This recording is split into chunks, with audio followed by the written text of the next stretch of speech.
Hey everyone, so today I'm going to talk a little bit about 3D printers.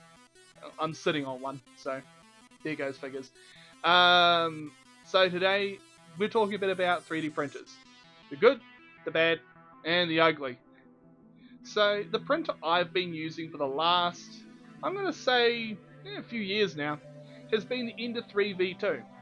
This is an Ender 3 if you're wondering what this 3D model is. Yeah, it's a pretty nice little printer.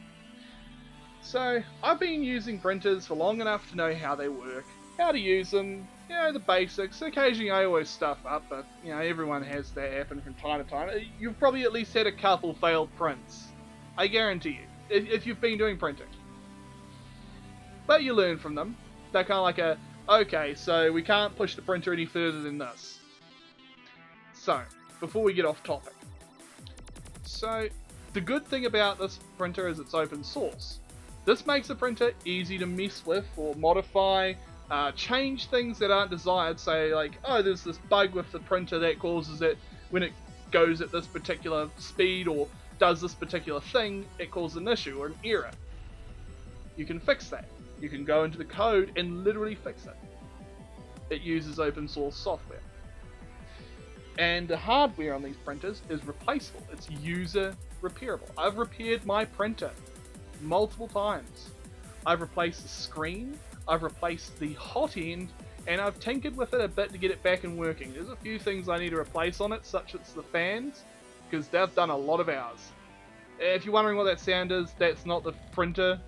That's just a fan just moving air in my room. Sorry for that, I should have probably turned it off.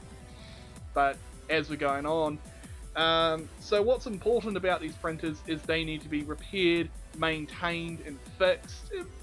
Just like any machine, just like your washing machine, your fridge, your TVs, all the other stuff. Especially anything with moving parts, such as your car. So imagine if you have your car or any other vehicle or device, and it suddenly throws this error at you that you have to update firmware before you can even use it. Now, that is just a big red flag for me. That is a big no. Now, what company is responsible for causing this grief? Bambu Labs.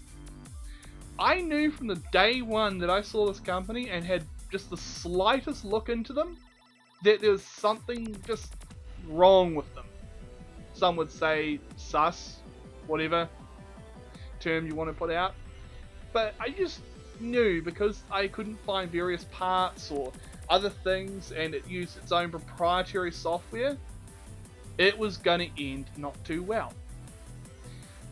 My thought on it was that it's just going to end up with someone doing something not too particularly bright up at the higher ups, them trying to squeeze any kind of money out of it. But instead of going into the corporate, we'll go into what people have been saying and what a lot of other things have been said. Second, I saw a whole bunch of people talking about it on Reddit.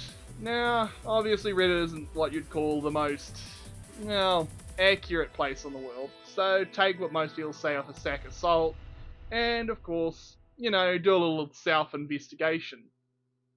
My thoughts were, the second I saw the reports and all the news, as well as the screenshots that were from the machines and the applications, was that they were not allowing people to connect their third-party software to the printer. Or that the printer would lock up and prevent you from being able to use it unless you do an update. Which, in my opinion, that's just a big no. That's a big red flag you should never ever have on any device that's open source. Which they ain't. So, yeah. Now, most people would go, why would you use a printer that's like this? Quote unquote, they claim to be the best printers on the market when there are better printers on the market. Most people will try and take that mantle, I guess. So, what do I think of all this? Well, there's a whole bunch of things I've watched over the last few months over this, including even from like a year or so ago, was that they have a little RFID chip, or just a little wireless chip, on their rolls of filament. Now, they have not made it like how HP printers or inkjet printers work, where if you don't have a genuine printer cartridge, it won't print. Now, am I speculating they could add this as a feature in the future? Well, if they've got it closed off to the point where people can't change what they're doing, possible. Not saying it is going to happen, just saying that it's possible. Now, my main thought on these printers, I'm going to stick a mile away from them. I've let other people know, and most people have responded with, I'm glad I never purchased one. Or, I'm glad you sent me this information because I was actually looking at getting one this year and are now not planning on it. I'm going to go with a different printer. There are so many different manufacturers of printers out there, Creality being one of them. They make okay printers. I'm not going to say they're anything really special. They're just like it works. You bolt it together and it works. Might need to do a little tinkering here and there, but honestly, what's the fun without that? If you're looking for a printer that's a bit more, kind of like the Bambu Labs, but truly open source, Prusa printers make some of the most bestest printers out there that I've seen. They're expensive, but they're brilliantly well made, and they have a really good, really decent service. Yeah. I personally will recommend those printers because they actually work. I think they're a decent company. They show that they're open source, they're European, so they have to, they have to abide by a much stringenter standard, both for health and safety, reliability, and when they say something on their page, well, they have to stick by it by a lot more. But that's what I'll say is investigate, take a look for yourself, and compare to what you want. There are other companies that make printers out there. There's lots. Like, I could name them all day long, but I'm going to let you decide on what you want. Personally though, I'm going to say probably best to stick away from anything Bambu Labs related because of all this. They have backtracked some of the stuff they were doing. Personally, I wouldn't trust them. Like, it's just a matter of them going, oh, everyone's gone quiet about this, let's now update it, like maybe next year or something. I personally would be really cautious about that. So, that's enough of me sitting on the printer and talking about it. I personally will tell you all the same, but it's up to you what you do, and I respect your decisions. I personally just don't like Bambu Labs. I think that they're a very, very shady company. They're hiding stuff, they're doing stuff that I think's not, supportive to the 3D printing community as a whole.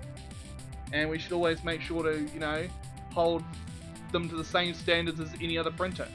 Open source, easy to repair, uses an open source system that allows us to either connect to the printers via Wi-Fi, Bluetooth, or whatever, and network it to our printers, however we choose. Whether it be with Octoprint or some other software and other things like that.